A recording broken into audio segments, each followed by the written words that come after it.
If you're not saying your vision out loud to your team at least once a week, you're dramatically undervaluing what your impact is on the company from a strategic perspective.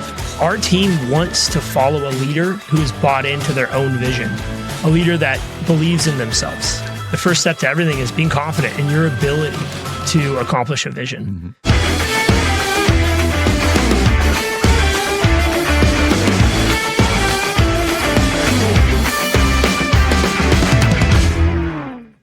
Welcome to the Deal Factory, powered by 3PG Advisors. I am your host, Jeff Harkness, and I'm super excited here today to have a special guest in studio. He is the CEO of K&D Landscaping out of California. He is the founder of JW Group and the Disruptors online community, a well-known industry leader and speaker, and also a really good friend as we've gotten to know each other over time within the niche. Welcome in studio, Justin White. Justin, thanks for being here. Jeff, thank you for that introduction. Now I got to live up to it, man. Excited to be here with you, and what a beautiful day it is here in Georgia. It is. We had to turn the heat on here in Georgia, but you get that kind of Central California weather vibe here. So again, really thanks for coming in and spending some time together. You and I got to know each other. I call it the speaking circuit. Yep. We were both obviously involved in the green industry and the skilled trades industry and do a lot of speaking. So I was seeing you on social media. Also, you have a great podcast. Thanks for being in the other chair today. That's kind of nice. Trade Talks. Check it out if you haven't been out there and heard that podcast. So, Justin, one of the things that we connected on as we were on, quote unquote, the speaker tour is we share a passion for the industry, but also we're big thinkers. Yeah. And you sat down with me and began to articulate your vision of where you wanted to go in business and where you wanted to go personally. Will you share that with the audience? I will. And this is one of those things that it every time I say it, it just concretes it a little bit more. And as much as I'm excited about it, it makes me honestly very scared, which that's how I know it's a good vision. It's out there. It's in out the there. Public space, right? And I've said it. And I just was on a podcast recently, and the title of the podcast was The $1 Billion Vision. And I go, wow, that's really out there now. So since I've hinted to it a little bit, we started approaching our original BHAG we set in 2015 of being a $30 million company by 2030. And as we approached this, I realized we had to set a new vision, keep the goal post moving, so to speak, but also keep the team focused on something that can really change their life. And so we started ideating on this, and I started meditating on it at a very deep level. And I realized, I had to come up with something that was going to move us, that was going to move me. And in a way, everything I kept coming up with felt too attainable. And when you really think of the word BHAG, it has to scare the crap out of you. It has to make you feel weird when you say it. So here it is. It starts off 35 by 35. That's the core of everything. The goal is to have 35 employee millionaires by 2035. Mm-hmm. This was inspired by Tommy Mello at A1 Garage Doors when he sold 51% of the company. I think somewhere around 27, 28 of his team members became millionaires overnight who were employees. They were never investors. They didn't buy in.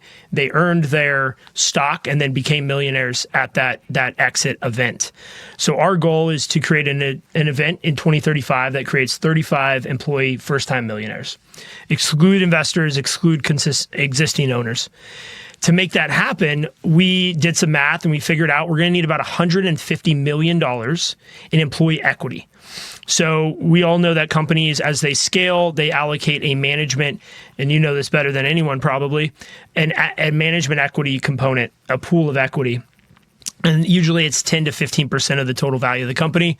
I picked 15% as a mile holder, as a placeholder, and we picked 150 million. Well, do the math, 15%, 150 million.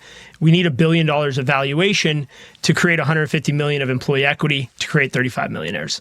So we landed on $1 billion by 2035 as a company valuation at that point. We've added since then another aspect to this, which I think is important because it dictates the way we operate the company today, which is we want to take the company public. Mm-hmm. We have no idea what the public markets are going to look like in 10 years. I think if you go back to 2015 and you looked at what the Mag 7 or Mag 6 were doing in 2015 compared to today, you wouldn't imagine where they're at. So that's basically the overview, and it's all rooted in 35 by 35. When you vocalize that type of vision, do people look at you funny and say, like, this guy's a dreamer, kind of full of crap? There are people that are significant doubters within the space and industry. Is that a fair statement? Absolutely fair. I would say we're a overly pessimistic industry when it comes to the future state of our top level companies. But that being said, if you and I look at glass half full together, Valley Crest, Brickman, Site One, those are a few organizations that people recognize those names, and they achieved that kind of $1 billion status. A couple of them publicly traded right now, which is an interesting take. We'll dive deeper into that here, in a few minutes. But I commend you, and you've heard me get on stage and talk about the opportunity that is our niche, and it really spans across all facility services, and it's been quite a run over the past 10 or 15 years as we've seen all the institutional capital from the private equity community invested in what you and I already knew, and that is great businesses with great leaders, great teams, and it's exciting times to be in the industry. Very different from, hey, let's grow a business one customer at a time, one employee at a time for the next 40 years.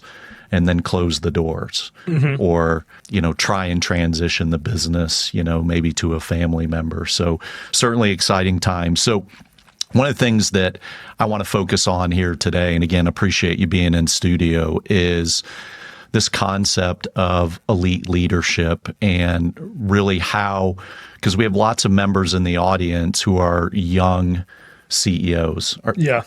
How old are you, by the way? 36. Yeah, so you're not even 40 yet. No. So I'm 54 and in my prime. But you remember those days. I'm still learning too. In your 20s, 30s, 40s, where you're still trying to find yourself. But if you go out and start looking at some of the common threads with, I'll use the analogy of the great sports teams. If you look at the Chicago Bulls with Phil Jackson, if you look at the Duke Blue Devils with Coach Krzyzewski, maybe we would say New England Patriots, but I think now it's more Tom Brady than Bill Belichick based on what's happening in Carolina. But there are some common threads around building people and building leaders, but it starts with yourself looking in the mirror and saying, hey, what do I need to do to better myself? And so when I think about the great CEOs in the industry or in business in general, there's some common fabric there. The first is they're dreamers, just like you and I. Number two, I think they're master strategists. So they really think about strategy. Three would be they're builders of culture and people.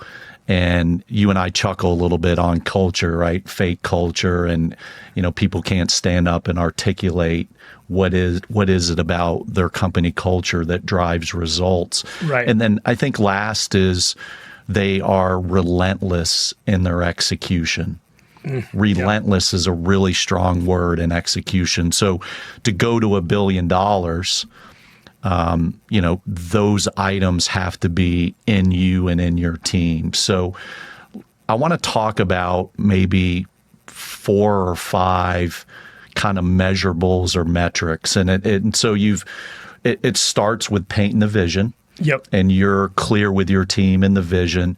Talk to us about, after buy-in on the vision, what are some of those tools or metrics that you're holding people accountable for back to that relentless execution concept? Yeah, great question. I think the buy-in's really a key point. And I want to come to the question, but I don't want to skip over the buy-in because I think people share their vision with their team once or twice at a strategic offsite. Maybe it's only half their team. And their job's done, right? Check the box. I got buy-in. I shared it. I think once a year. Once a year. Everybody in? Yep. Yeah. Still in? Yeah. I think if you're not saying your vision out loud to your team at least once a week, you're dramatically undervaluing what your impact is on the company from a strategic perspective. And our team wants to follow a leader who is bought into their own vision, a leader that believes in themselves.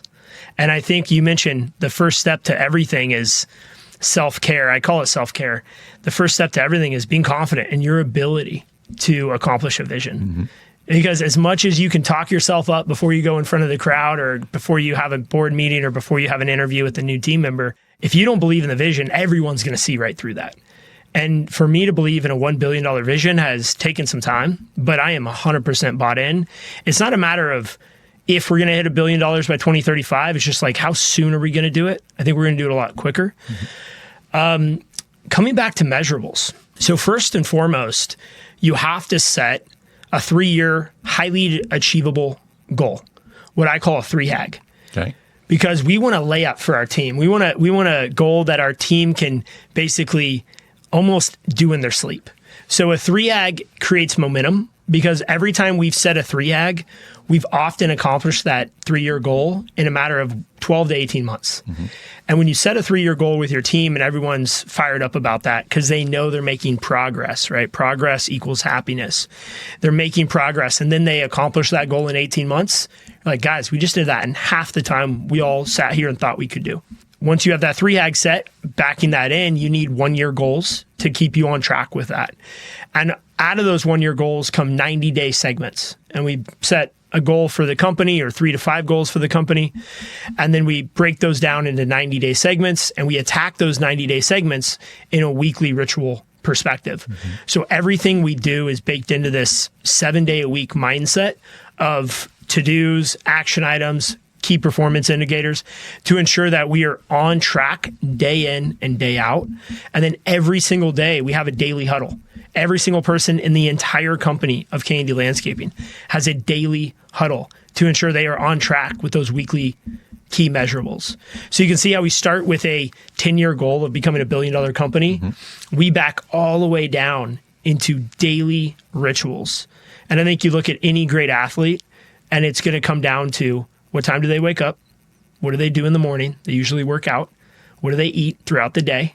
That is going to dictate almost all of the greats. That is going to dictate their success, is the daily rituals. Yeah, it's really well said. And I love the whole, you've seen it all over social media with Kobe Bryant, where he just kind of walks through that sequencing of how much more time he's willing to commit to his craft. And so as you think about those goals that you've started at a macro level and brought all the way down to a weekly, monthly cadence, how do you think about acquisitions and how vocal are you and your team with an acquisition strategy buy side in order to hit those 1-year, 3-year, 10-year goals? Yeah. Speak to your philosophy on acquisitions. Yeah, it's 100% part of the plan. It has to be, I think, to achieve the scalability that we want to achieve. And I think it's important to be out there in the market as a buyer, as a buy-side person in a company, because there's a lot of companies out there that are in dire need of selling. There's a lot of owners out there who don't have a second generation or third generation to pass it to. And they've built, with sweat equity, they've built these amazing companies. In a lot of cases, they're left with a lot less money than they thought they were going to have because they didn't build the company. Yep. On the opposite side of that, there's a lot of buy-side strategics and private equity people out there who are building some amazing companies. And I'm watching these guys and I'm taking notes.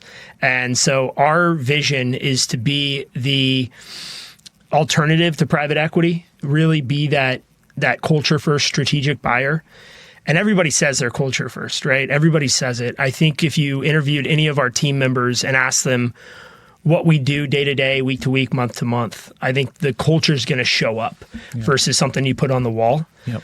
And from a buyer perspective, Jeff, at this point, we've looked at close to 50 companies. We haven't purchased one company. And if I talk to any private equity analyst out there, they're going to tell us they probably look at 100 companies or so before they actually buy one. It's probably 1% to 2%. And they're very disciplined in their actions. And I think at this point for us, I'm going to go back to Jim Collins in the book, Good to Great, and then beyond that, Beyond Entrepreneurship 2.0. He says you have to fire bullets and then cannonballs. And for us, going out and spending a couple days with a potential seller is firing a bullet, right? We're not spending a lot of money. We're not committing to a lot, but we're investigating, we're signing NDAs, and we're getting in there. And then the cannonball is the purchase. So I want to fire a lot of bullets, right? I'm going to shoot and I'm going to recalibrate. Shoot, I'm going to recalibrate. And what we're hoping to do is we're hoping to find a group of contractors, a group of owners over the next 10 years that want to join a mission that's bigger than just finance, that's bigger than just themselves. That's part of why the JW Group of the Disruptors was started, was to start to create that community. And I think there's going to be an endless amount of landscape owners who are looking to join something bigger than themselves over the next 10 years. And, it's really exciting. And as I think about the Disruptors community and just the blend of different people and talents and geography, and we mentioned this earlier, you kind of get on an island and where do I go next? Yeah. Who do I gravitate to for knowledge? And those are all great attributes of an online community, but it's also a hell of an acquisition pipeline. Absolutely. And so when we get in rooms with private equity, if we're going to pull levers that are going to create value and drive returns, obviously one of the big levers is organic growth and retention. And there's a huge amount of pressure on organic growth. I think we're seeing that in the space where it's not easy to just go out and add new customers, and through competitive pressures, retention is important, but you got competitors beating on doors every day.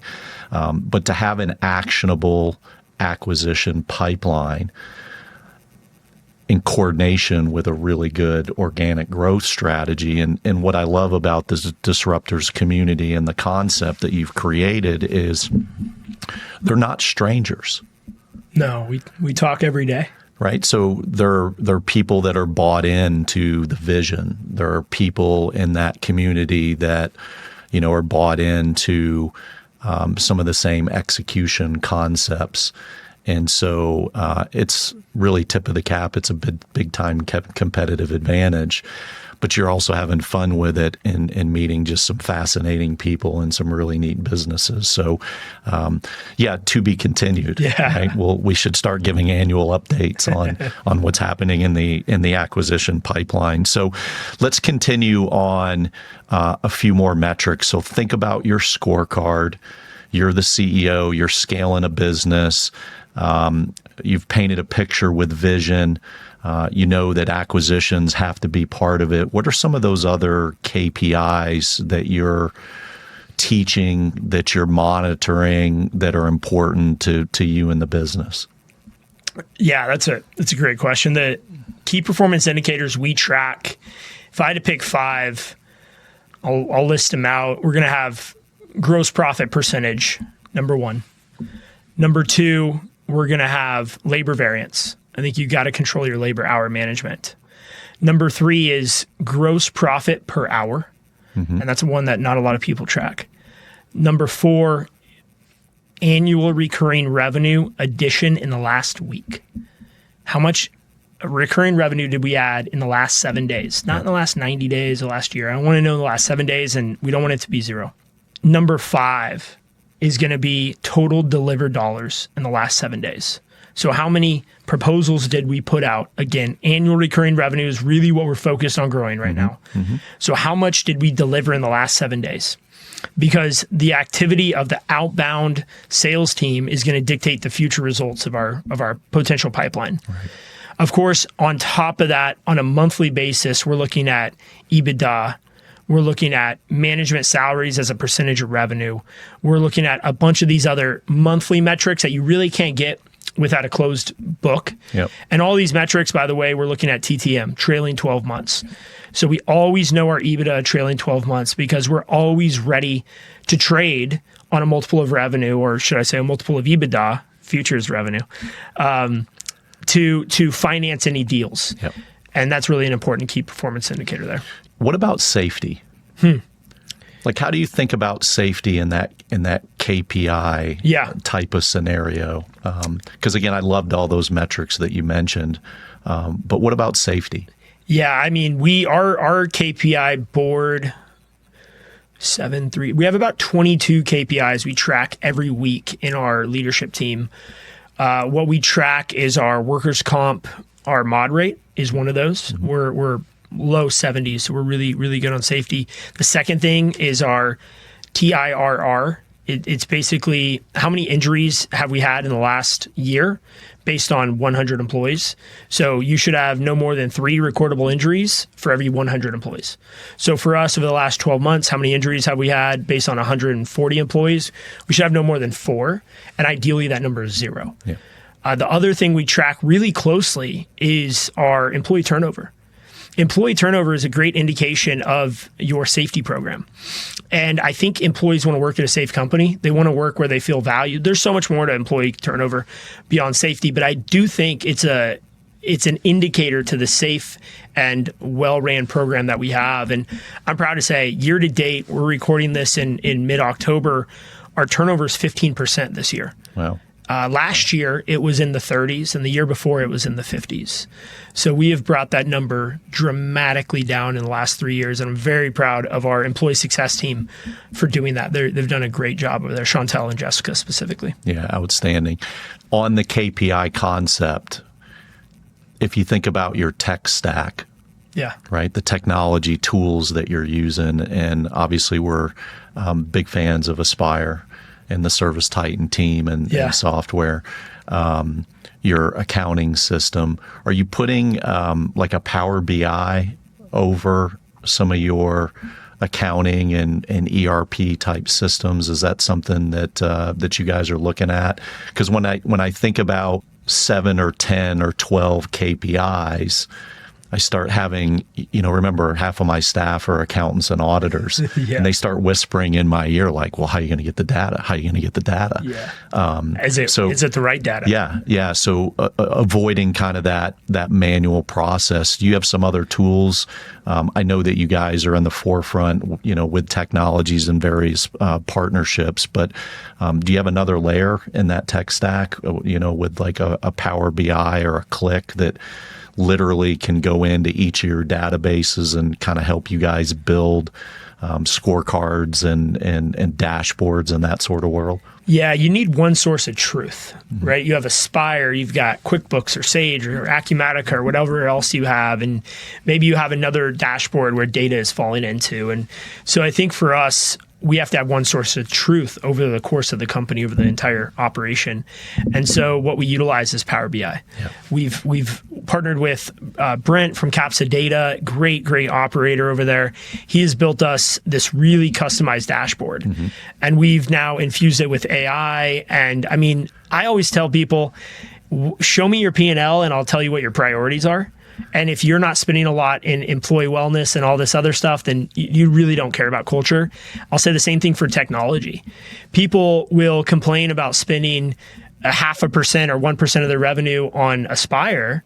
And I'm just like, guys, we're increasing our gross profit by 800 or 900 basis points. I mean, we're going from 42 to 50% gross profit utilizing a field management system like Aspire specifically.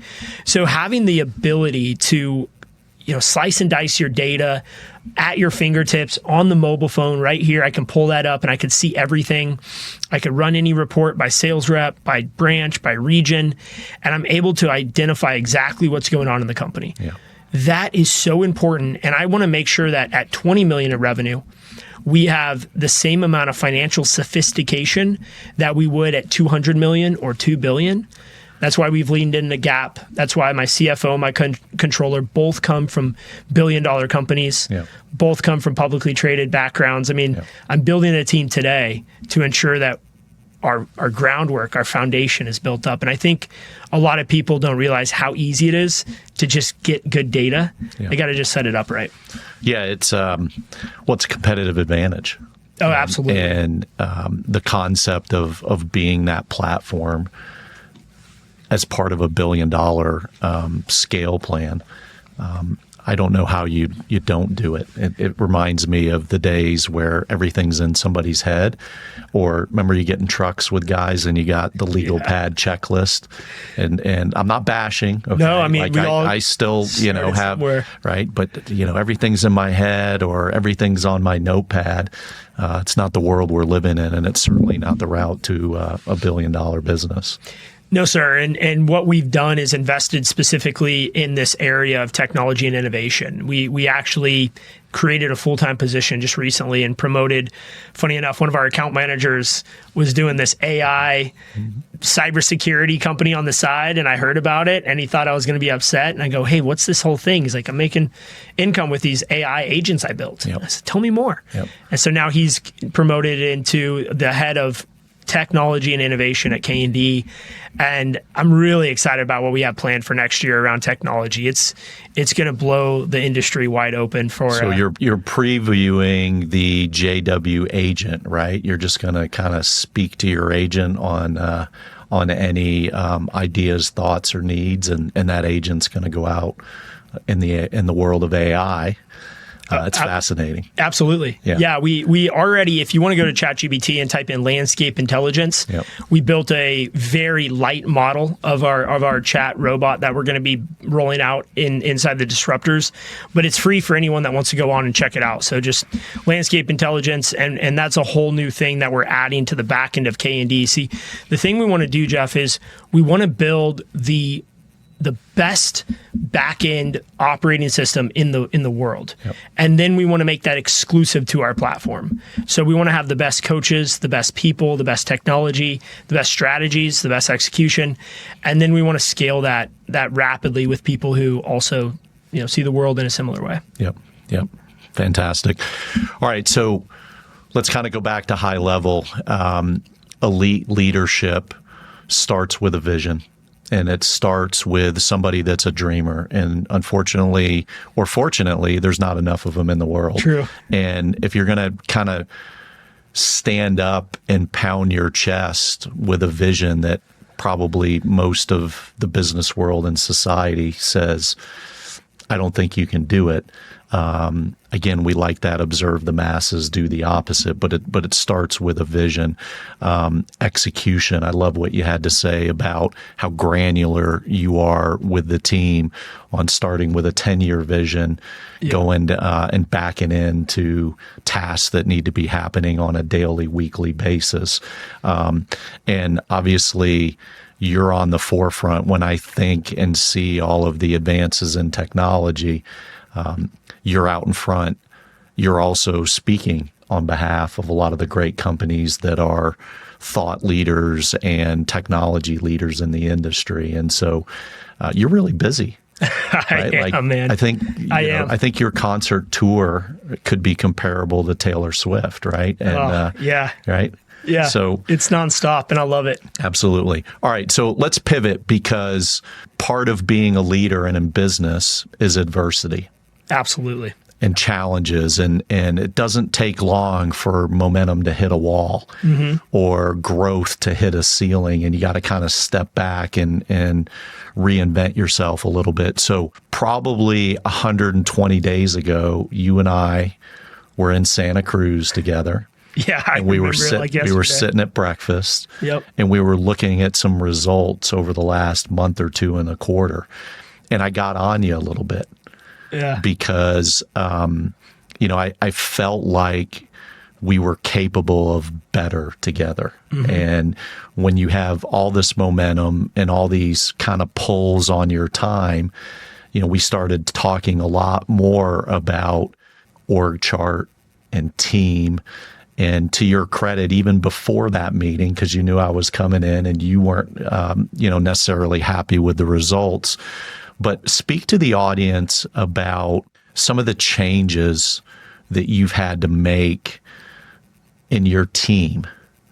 You haven't been status quo with saying, hey, somebody's not cutting it. Maybe slow to hire, quick to fire when you've identified that people aren't doing the job. And that's hard when you're building this culture of community and family.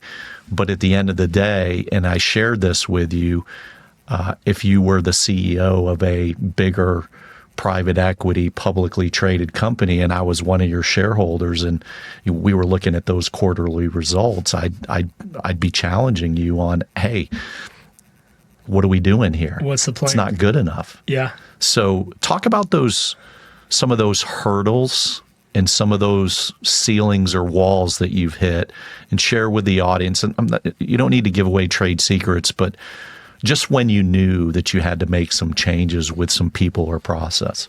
Yeah, no, I like where we're going with this. I just hosted a lunch and learn last week in Denver, and I shared the entire story. It took about 45 minutes actually to go through this story of how I lost basically $1 million of profit in 3 months. And if you guys want to follow my weekly updates on trade stock, I talk about this stuff every Friday.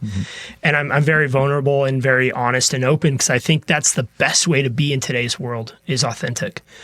So what had happened is, frankly, I took my eye off the ball a little bit. I thought I had a really good team who had everything they needed for success. And in a way they did in the year 2024.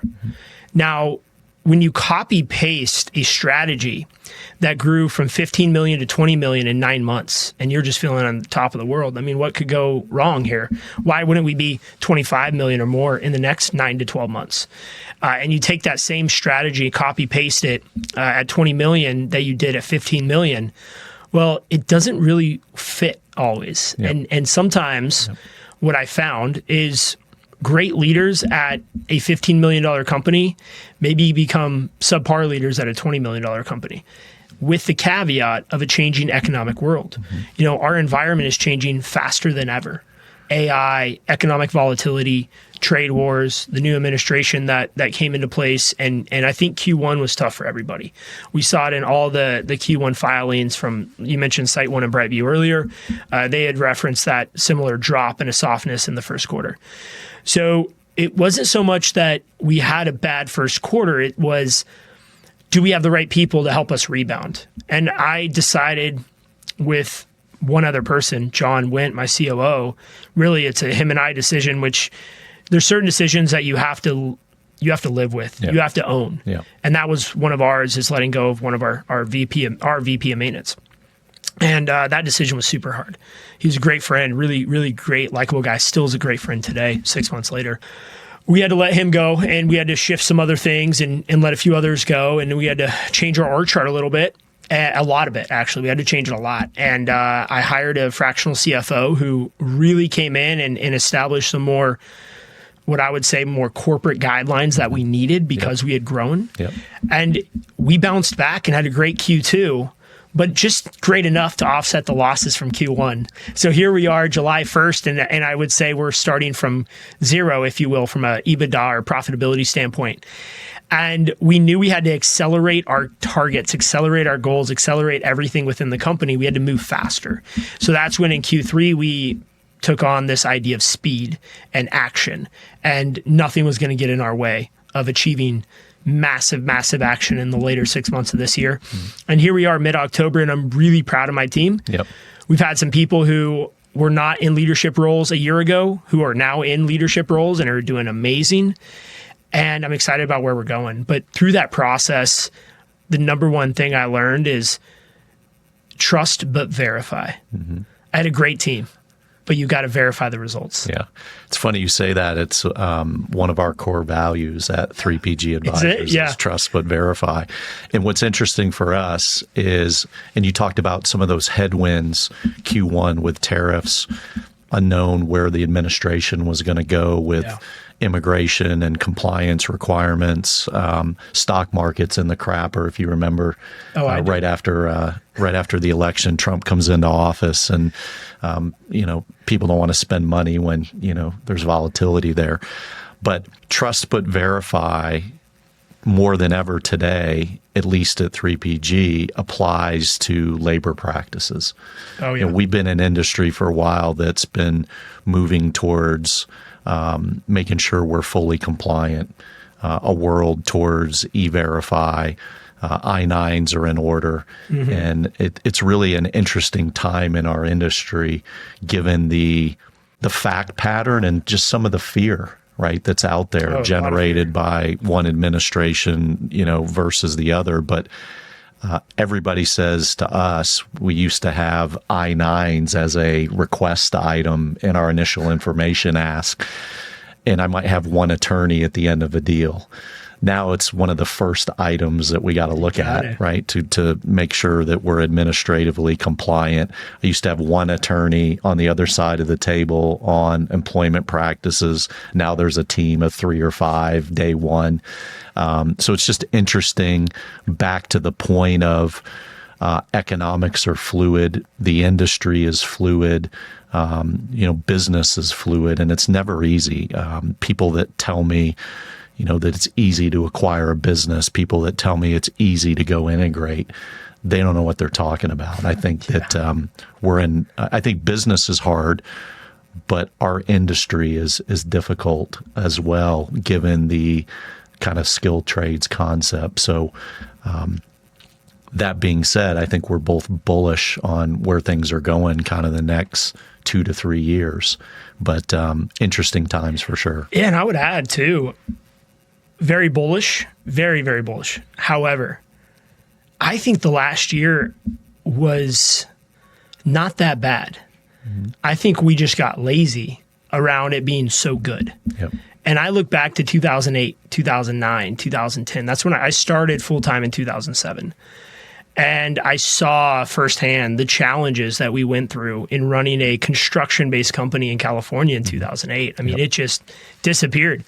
And I think we look at Q1 of 25, and myself included, man, economics, this, that. At the end of the day, this is still a market where you can make a lot of money in, and you can be very successful as a contractor.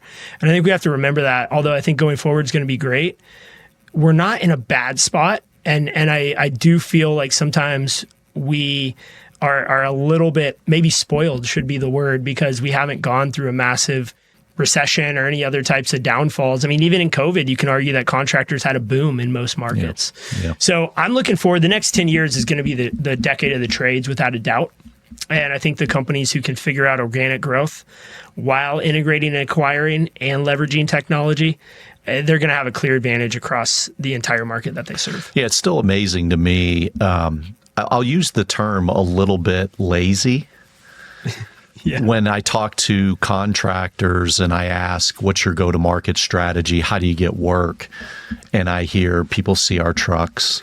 Word of mouth, the phone rings, we get referrals. Like, that is not a organic growth strategy. In fact, Tim Portland at Yellowstone here in the industry. I think you were having dinner with JT Price from Landscape Workshop. That was a heck of a dinner. And Tim, and there's definitely some knowledge in that room. I hope one of those two guys paid for dinner, by the way. I got to shout out Mark Tipton was there, and he did. Okay, dinner. I had Mark Tipton, Tim Portland, JT Price, and Tom Havlin. Yeah. And I was just a sponge. Yeah. So that's a good dinner. But Tim always would tell me, and Yellowstone's acquired a number of companies from us. And even as Harry Lamberton's transitioned in, doing a great job with leadership, Tim would always tell me, he would give this simple example. I just want to share it. It said, hey, if you're running 90% retention in your core business, it means that obviously with simple math that 10% of that revenue is going to go away. And if you want to be a successful CEO, you got to have net organic growth of at least 10 or 12%.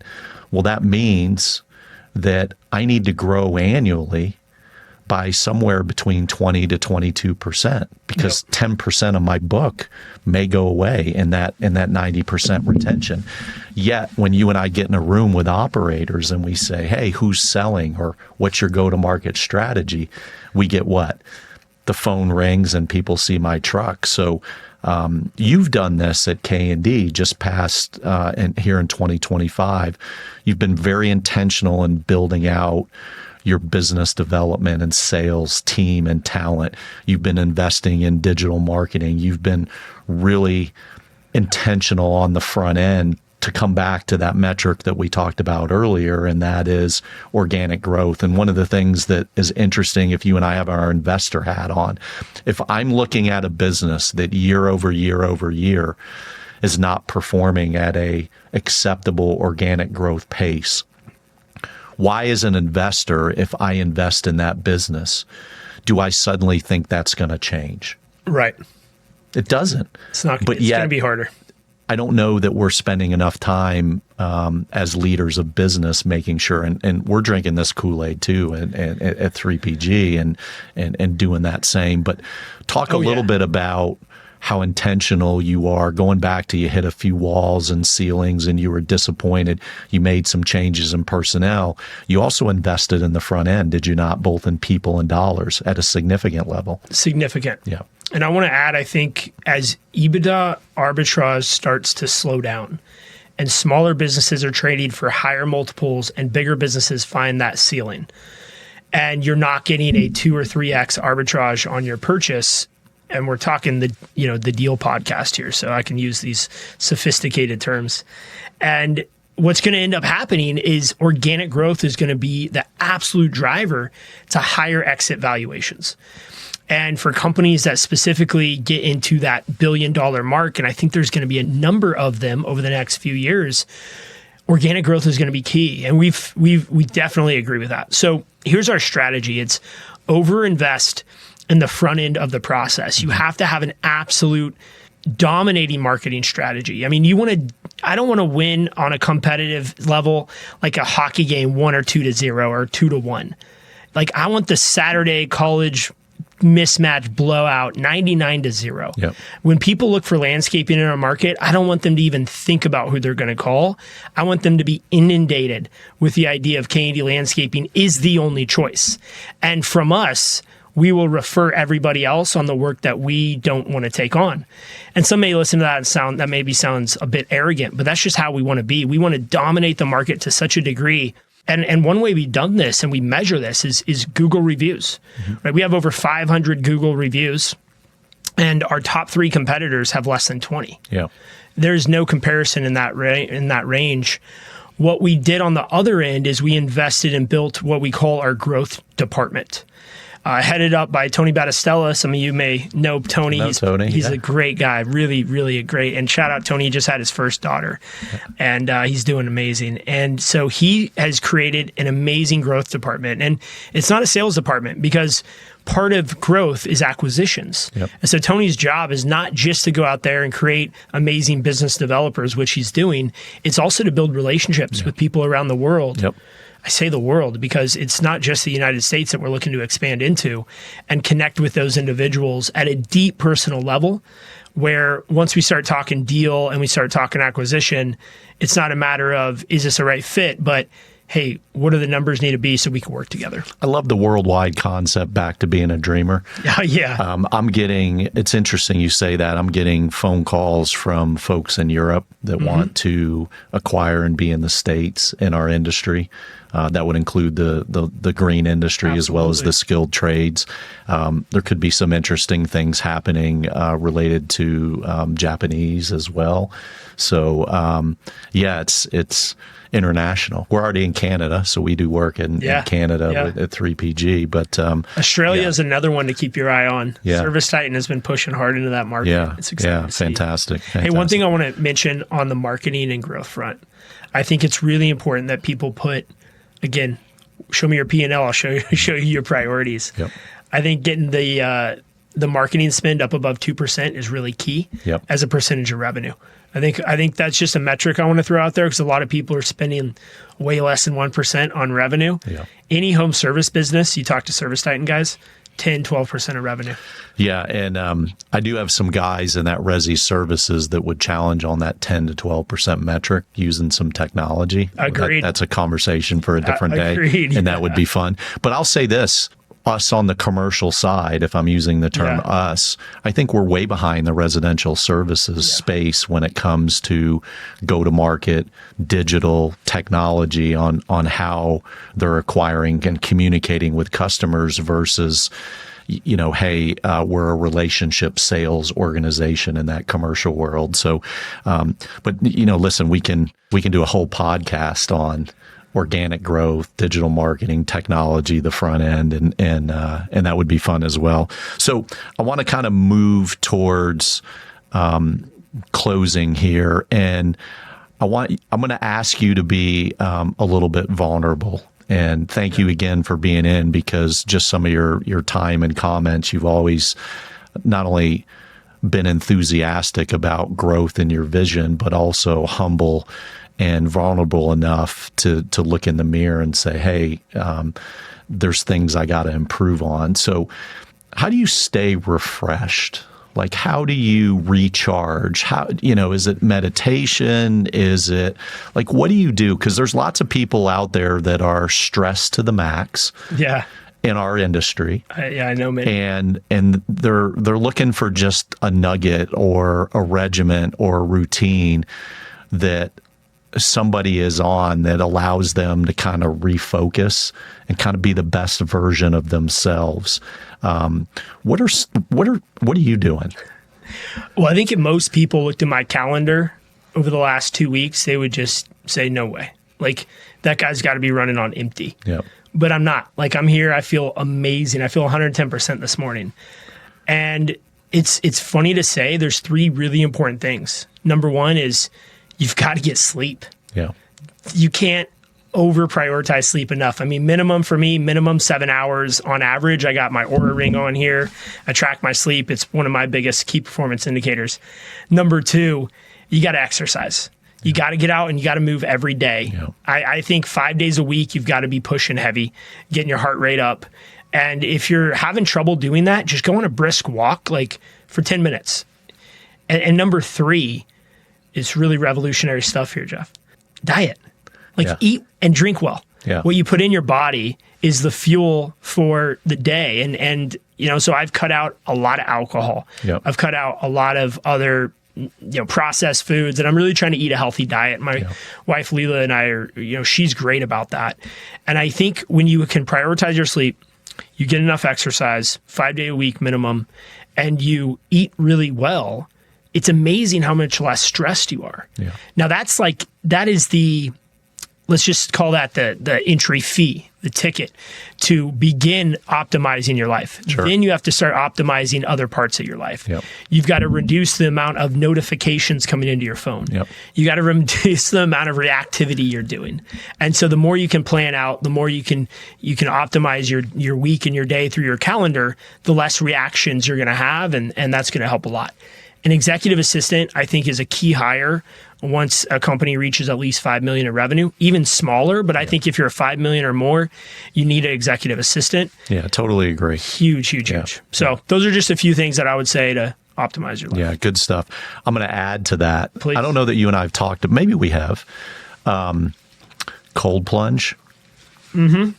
Sequenced with sauna. It's a must. 3 minute in the cold plunge. Yeah, 3 minutes. Okay. Hop into. Yeah. It's just a mental thing. Like, most people can't do it, right? Talk about being competitive and, you got it. Yep. And elite and best in class. So 3 minute cold plunge. Yep.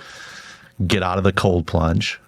Hop in the sauna for 25 to 40 minutes. Rinse off in the shower. Hop back in the cold plunge for another 3 minutes. I like that. It'll change your life. I completely agree. I'm here to tell you. Now, I'm still working on, the diet, so you got to step up. But my metabolism is lower now at soon to be 54, right? Yeah. And you young guys. But it is important because you can't be Superman. And I love what you said about building some people around you so that you're at your best. One of the best hires we ever made, was adding Lacey Brown, my executive assistant, executive admin, and just allows you to be at your best. Let's close with this. What are you reading? Yeah. Or how often are you reading? And then obviously you're listening to content. You're listening to other people's podcasts and information out there. Is there a sequence for you? Is it something you're doing on the weekends? Is it early morning, before you get into your day? What are you reading and what are you listening to that, may help some folks? Yeah. When I'm at the gym in the morning, I'm usually listening to an audiobook or a podcast. I'm rarely listening to music, although I do like to mix some music in. And right now I'm reading Good to Great again for the third or fourth time. And every time it reinstills those values that I think are so fundamental to success in business. I'm listening to a lot of Dan Martell right now. I read his book, Buy Back Your Time, and he has a lot of really great YouTube and podcast segments that are 10 to 15 minutes. So my drive to my office is 10 to 15 minutes. So I'll usually queue one of those up, or Alex Hormozy's another one I've been listening to a lot on the marketing side. So I kind of use Alex on the marketing and sales side. I'm using Dan Martell on the optimizing my life and my schedule and time management side. Jim Collins in the business fundamentals, and so much more. I mean, it really is an ongoing list of looking for new opportunities. I really like the podcast. It's CEO, The Diary of a CEO. And that's a great podcast, long form, 2 to 3 hours. And other than that, I'm really trying to bring in a lot of industry information. I'm trying to get lawn and landscape management, Synced magazine. I'm trying to absorb those news articles or those information articles about how companies have grown from 1 to 5 million or 5 to 20 million, and trying to understand their story. And then I reach out and say, hey, can I have you on my podcast? I just saw you made the cover of Lawn and Landscape. And so, yeah, sure. And then I get to interview him for 2 hours. And I think that's been huge for me, is that podcast. Awesome. Well, listen, it's been a joy to be together in studio. Right, all the way from California. I know you're headed to Louisville for the Equip show over there. But thanks again for coming in. And hey, stay tuned. We got a lot more content. We're getting ready to go live, and look forward to really being on again, not only here at the Deal Factory, but also a little home and home with the next episodes of Trade Talk. We got a lot more content to talk about. So awesome stuff. Thank you, Justin. Thank you, Jeff. Thanks for having me on. Take care now. Yes. Bye, everybody.